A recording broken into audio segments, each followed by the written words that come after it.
There are doors we never open, not because they are locked, but because we convince ourselves they no longer matter. Time passes, the world changes, and yet, something lingers. A quiet sound behind the silence, a whisper that visits us in the calmest moments, a feeling that maybe, just maybe, part of us stayed behind. He didn't notice it at first. Life was moving, busy, structured. Decisions were made, opportunities passed, and like most people, he thought that choosing one path meant forgetting the others. But the body remembers, the heart too, even when the mind insists it doesn't. It happened on a quiet morning. He was pouring tea when he felt something. Not pain, not joy, just absence. As if a piece of his story had been left unread. He looked outside the window, and for a moment, saw a version of himself walking down another street. Not fantasy, not regret. Just a glimpse of a timeline he once refused. That day, something changed. He didn't quit his job, he didn't run away, but he started listening. To the moments between moments. The long pause between the inhale and the exhale. The strange way his chest tightened when he heard a certain name. The way the air felt heavier when he passed a certain place. It wasn't dramatic, but it was honest. He remembered the day he said no to something that felt deeply right, but inconvenient. Maybe it was fear. Maybe it was timing. But deep down, he knew. It wasn't the wrong door. It was just a door he wasn't ready to open. He began to wonder, how many of us live haunted by the choices we never made? Not in nightmares, but in quiet afternoons, in songs that play by accident, in faces we can't forget, even when we try. The world moves on, but some echoes stay. So he wrote a letter, not to send, not to receive a reply, just to give form to what had no voice. He wrote to the him he never became, told him about the life he chose instead, thanked him, apologized to him, and cried for him. Not with sorrow, with reverence. The letter changed nothing in the outside world, but inside something softened. The burden he didn't know he was carrying began to lift, not because he fixed the past, but because he gave it a voice. We often think healing comes from doing, but sometimes it comes from remembering. He started noticing people differently. The woman at the corner shop who always smiled but had sadness in her eyes. The old man who sat alone on the park bench, as if waiting for a memory to arrive.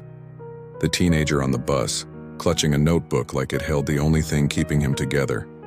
Everyone was carrying echoes. One day he sat beside the old man. No words, just silence. The kind that doesn't press, that doesn't explain, that just breathes. And in that moment he understood. What we don't say often carries more weight than what we do. And what we don't choose leaves a mark, not to punish but to remind. He went home, opened his drawer, and found an old photograph from before everything changed. He looked at his younger self and whispered, "I didn't forget you." And for the first time in years, he felt whole. Some choices are loud, others disappear in silence. But the ones we ignore, not out of wisdom but fear, they tend to echo the longest. He didn't need to chase the life he never lived. He just needed to honor it. Because that version of himself, the one who turned left instead of right, who said yes instead of staying silent, wasn't a mistake. He was part of the truth. In the quiet that followed, he began to live differently, not urgently, not obsessively, just more awake. He no longer sought certainty, only presence. Each morning became a question he didn't need to answer, just inhabit. Sometimes at dusk he would walk to the place where that other choice might have taken him.